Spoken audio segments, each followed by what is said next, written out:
আসসালামু আলাইকুম রহমতুল্লাহ। Toyota square 2015-16 মডেলের হাইব্রিড। এই গাড়িটার প্রবলেম হলো ব্রেকিং সিস্টেমের প্রবলেম, চেক ব্রেক সিস্টেম। আরেকটা লেখা আছে এর মাঝখানে ব্রেক ওভাররাইড সিস্টেম ফেলিয়ার। আপনারা খেয়াল করেন এখানে ভিতরে লেখাগুলো আসতেছে, এখানে ভিতরে ড্যাশবোর্ডে কিছু সিগন্যাল জ্বলে আছে, যেটাকে আমরা সাধারণত বলি ব্রেক সিগন্যাল। এরকম কিছু একটা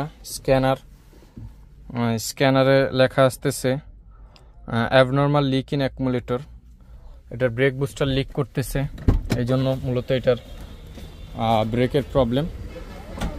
তো এটার আমরা মূলত এটার ব্রেকিং সিস্টেমটা রিপ্লেস করব। তো আপনারা দেখতেছেন যে এখানে ব্রেক বুস্টার, এই এবিএস পাম্প মোটর, এখানে হলো ব্রেক বুস্টার।